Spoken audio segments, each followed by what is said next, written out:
Dear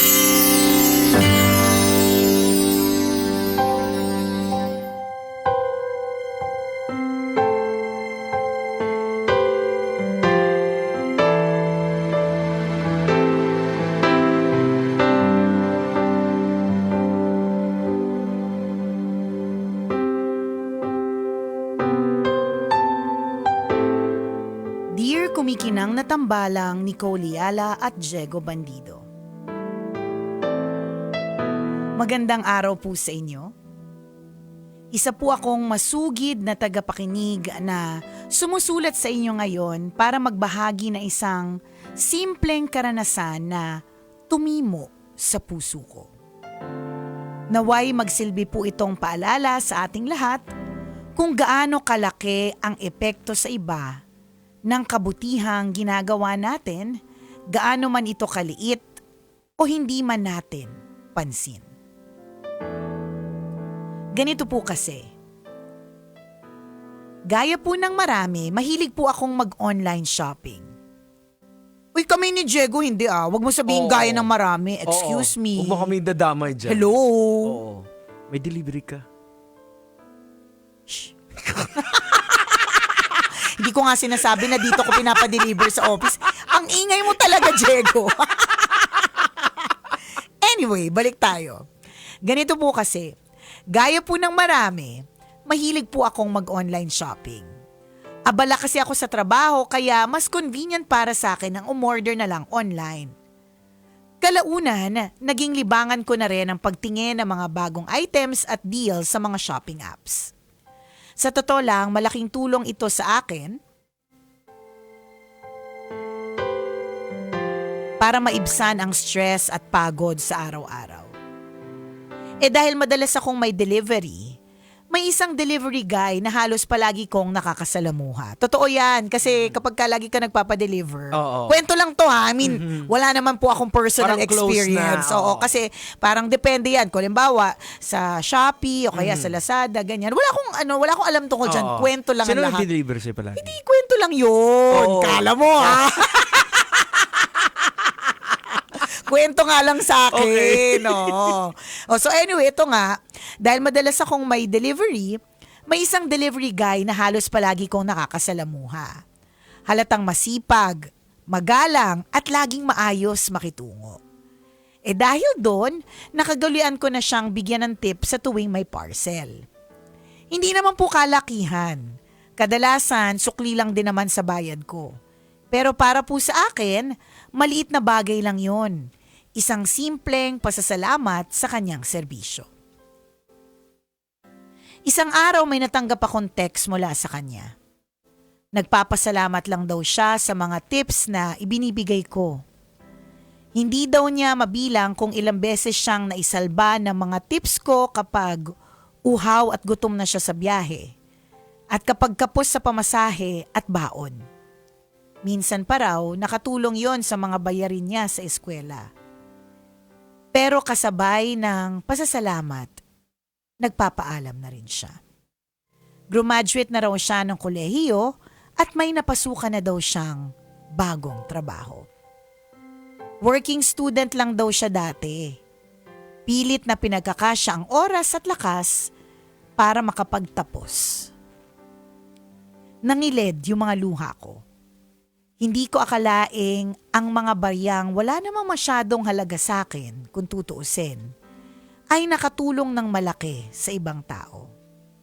Nag-text back ako at sinabing, good luck sa bagong yugto ng buhay niya.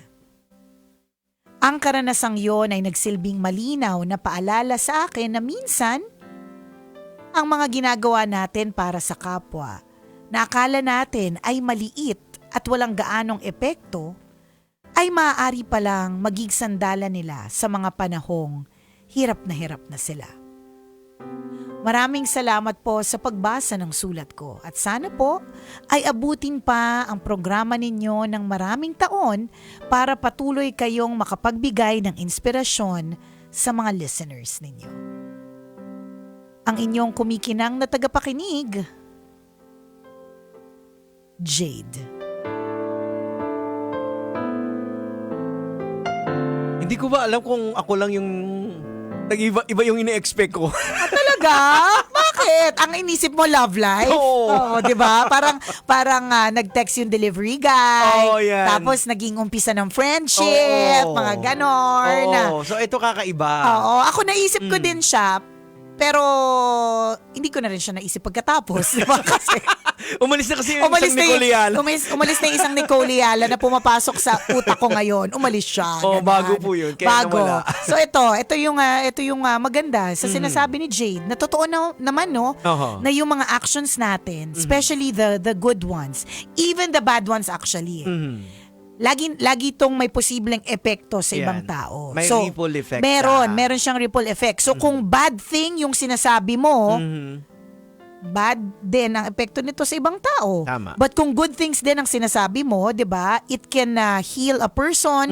Ito yung pwedeng maging dahilan kung bakit magiging mas maayos yung buhay niya, Oho. mas maayos ang takbo ng pag-iisip niya, 'di ba? Dahil good thing yung sinabi mo sa kanya. The same with good deeds and bad Yan. deeds. Malinaw din dito sa kwento ni Jade na yung kuminsan yung maliit para sa atin, malaking bagay na para sa ibang tao. Correct, totoo 'yan. Yan. So, kuminsan hindi natin na maliit lang to na bagay. Pero, so, kagaya nito sa kwento ni Jade na ang laking bagay, ilang gutom ang itinawid, yun dun sa mga Oo. tip na ibinibigay. Teka, ang ganda 'di ba? Oo. Meron tayong kwento na may wagang Bornay na to lang ay kundi Feb itong January na parang ganun din. Mhm. Yung nagbibigay siya ng libreng yung saging na prinito. Oo, yung diba? Yung basta yung may basta term yung balat ito, na, balat yun. ng saging na Inihaw piniprito. na saging, Oo, parang ganon. Parang ganon. Tapos yun yung nagtawid sa kanya tapos naging doktor. Naging doktor. Tapos oo. eventually yung doktor na yun nilibre siya. Hindi na siningil yung Oo, professional fee. correct. Ayan. Diba? Binayaran na. Oo. Kasi may ganong effect eh. Mhm. Hindi mo alam kung ano yung posible, yung gagawin mo ngayon ay may posibleng epekto Mhm. sa anak mo. Oho. Ganyan. 'Di ba? Yung bang yung sasabihin mo, akala mo walang effect sa kanya, akala mo hindi niya dadalhin ng mahabang panahon, ang hindi mo alam dadalhin niya ng mahabang panahon. Oho.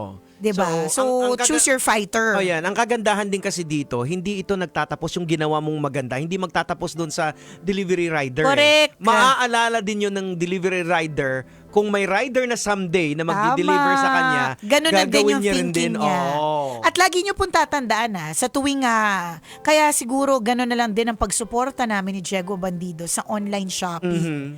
Kasi sa bawat pag-shop mo, Oho. wag na muna tayo dun sa rider. Hindi pa tayo dun sa delivery. Dun pa lang tayo dun sa mga small Mga micro businesses. Oo, mga yan. micro-entrepreneurs, Oo. diba? Yung mga small businesses. Hanggang bumibili ka ng mga produkto nila. Oo. Meron kang in your own little way, may anak kang pinag-aaral. Yes. Meron kang nanay na may sakit na napapagamot. Oo. Kaya go, Ayan. mag-online shopping Ayan, na. supportahan nyo. Supportan po I-visit natin. niyo po yung mga Facebook Visit- page namin. Correct. Mag-online shopping na. Kasi hindi, pero ako ganyan ako. Ever since, Jegs, halimbawa, sinasabi sa akin dati, bakit hindi ka natuto na parang galingan mo yung pagluto, ganyan.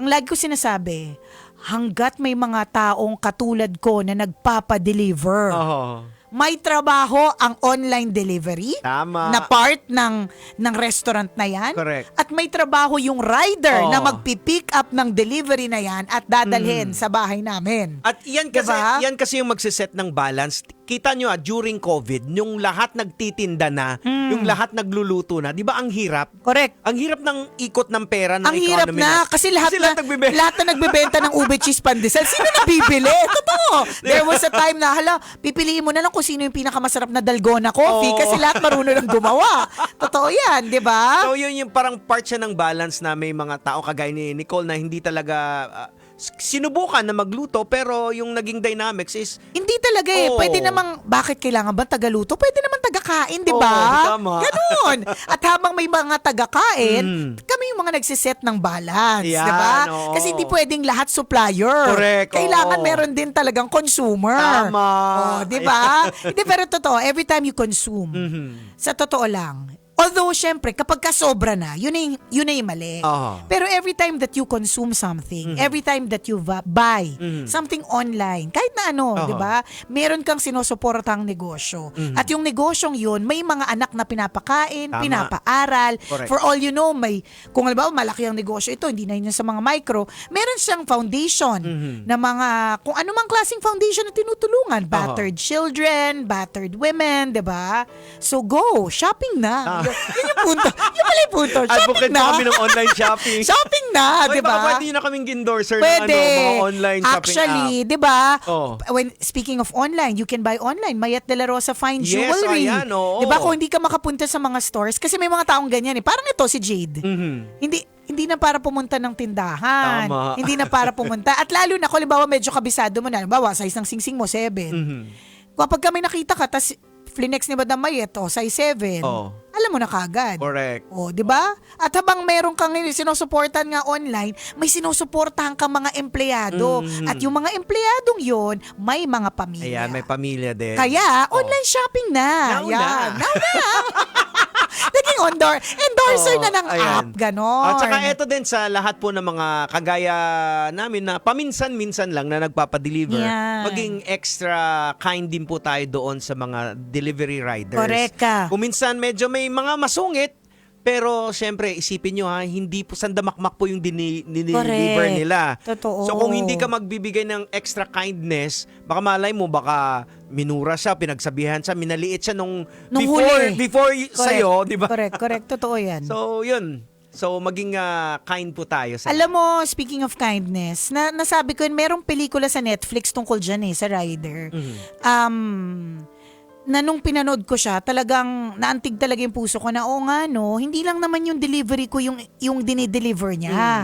Ang dami niyang dinideliver. Marami kasing kwento Ang daming di ba? kwento. So kung nalilito siya, pagpasensyahan mo na. Kasi minsan may ganito akong attitude na parang, yung condo namin, hindi ko maintindihan. Tinanong ko na lahat ng mga kapitbahay namin kung ano ba yung eksaktong pin na kailangan mong ilagay doon.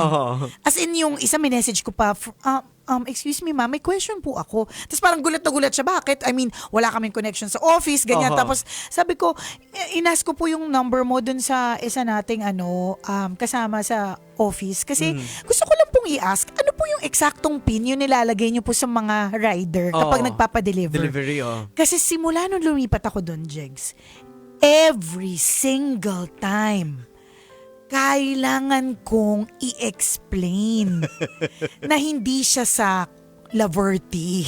Na kailangan mong forward at doon siya sa gilid. Kumbaga, parang laging mali kahit na eksakto yung pin, lahat na ng mga pwede. Kung saan nakakapunta yung rider. Kung saan. Ang problema ko, hindi kasi ako kadalasang nandyan to receive. So, pero lagi namang may guard to receive.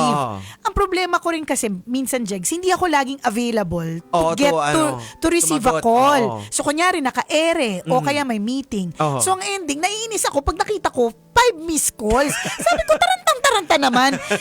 Tapos, parang naiinis ako na hindi mag-gets yung instruction. Tapos, naglagay na ako ng instruction na nandito po siya sa kulay green na gate, nasa kaliwang parte po siya, hindi po siya ganito. Tapos, hindi pa siya nagkitindihan.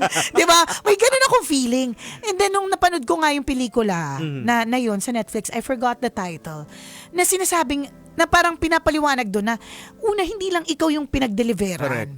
Pangalawa, sa totoo lang ako, Jegs, pag pinag-drive mo ko, tapos isang beses ko lang yung pinuntahan, at inutusan mo akong bumalik doon, hindi ako makakabalik doon. Kailangan mga 15 times ko yung nabalikan. Alam mo ba yung asawa ko nagulat nung minsan nag-drive ako from condo to office, na nag-Waze ako. Sabi niya, grabe, 22 years ka na sa company, nag-Waze ka. Sabi ko, kasi pag nasumasakay ako, hindi ko na tinitignan yung daan. So ako na yun So imaginein mo nga naman yung rider. Yung rider na unang beses niya palang napuntahan yung area ninyo. And what if yung area ninyo nakakalito talaga? So, sobrang Diba? ang daming proseso kasi bago dumating yung parcel mo sa Correct. Ito yung pagkuha pa lang ng mga Ng kung rider sa- sa warehouse. yes. Madaling araw. Usually madaling Correct. araw yan nakapila na sila Totoo. Yung patong-patong. Kung minsan makikita ka ng mga rider na parang ang taas-taas na Oo, yung nung dala-dala nila. Oo. So, tapos pupuntahan nila yan yung bawat bahay-bahay. Kasi kung walang magre-receive, 'di ba? Oh, ano Eh di, mangyayari? Ano mangyayari? Di Correct. ba? Kailangan Tuloy- pa bang i-memorize yan? Di basic.